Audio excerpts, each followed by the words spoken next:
1946, and this is Palestine in 2023.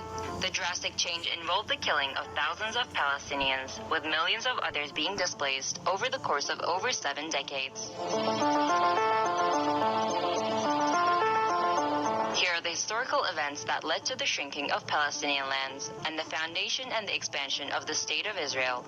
Palestine was part of the Ottoman Empire in the 1900s, and Muslims, Christians, and Jews had been living alongside each other in harmony.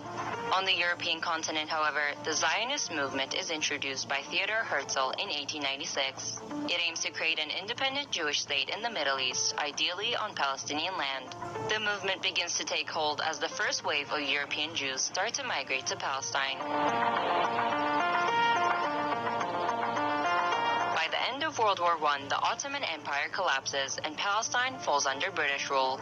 In 1917, Britain announces its support for a Jewish state in Palestine in what is known as the Balfour Declaration. The number of Jewish settlers in Palestine grows, fueling tensions between Arabs and Jews in the region. Violence begins to break out between the two sides. In February 1947, the UK offers to relinquish its mandatory role and places the question of Palestine before the UN. In November the same year, the UN approves of a plan to split Palestine into 2 states, Jewish Israel and Arab Palestine. The city of Jerusalem, which is sacred to Muslims, Christians, and Jews, is now a UN-controlled international zone. Jews accept the UN partition plan and declare independence as the State of Israel on May 15, 1948. Zionist gangs violently expel over 750,000 Palestinians from their homes and take their land, rendering them refugees as a result.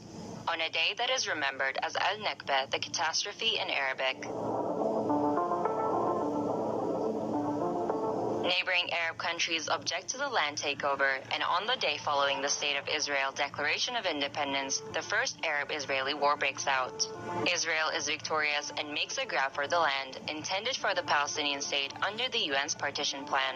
The land gets divided into 3 parts. Jordan occupies the West Bank and East Jerusalem, Egypt occupies Gaza, and the State of Israel takes 78% of historical Palestine, including West Jerusalem. Fast forward to 1967, amid ongoing tensions between Israel and neighboring Arab countries, the 6-day war breaks out. And by the end of it, the map looks something like this. Palestine is now fully occupied by Israel. Despite the absence of a formal peace treaty, things start simmering down. Then Israelis start settling into Gaza and the West Bank, resulting in a Palestinian struggle that gives rise to the PLO. Their main goal, to liberate Palestine from Israel by any means necessary. Fighting goes on for years. The PLO eventually accepts the division of the land between Palestine and Israel, but the conflict doesn't end there. More settlers make their way into Israeli-occupied Palestinian territories. The international community considers this illegal. The frustration among Palestinians leads to an intifada, uprising in Arabic. As a result, Hamas is born as a political movement determined to fight against Israel's occupation of the West Bank and Palestine's Gaza. Aiming to decrease tensions, Israel and the PLO signed the first Oslo Accords in 1993 and the second in 1995. The agreements lead to the splitting of the occupied West Bank into 3 sections. Area A under full Palestinian control, Area B under joint Palestinian-Israeli control, and Area C under full Israeli control. But the solution creates a problem. Area C contains the majority of the occupied West Bank's agricultural land, water, and minerals. Palestinians have limited access to these. Further peace talks prove unsuccessful. Palestinians lose hope, resulting in the Second Intifada in 2000. And Israel begins constructing separation walls and building checkpoints to control and limit Palestinian movement.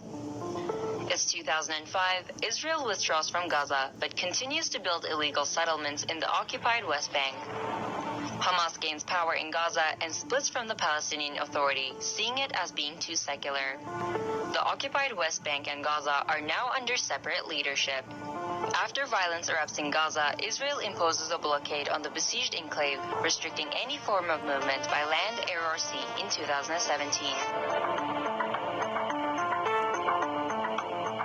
Israel has carried out military assaults on Gaza in 2008, 2012, 2014, and 2021. 2022 became the deadliest year for Palestinians in the Israeli-occupied West Bank since 2005. In 2023, Israel carried out several violent attacks on Gaza and deadly raids in Jenin. On October 7, 2023, Hamas launched Operation Al-Aqsa Flood, its biggest attack on Israel yet. Israel responded by declaring war against Palestinians, heavily focusing its military campaign on bombarding the besieged Gaza. Hundreds of thousands of Palestinians have been killed, violently displaced, and forced to live under occupation for decades. But will Israel ever put an end to the conflict in the region and allow the establishment of peace?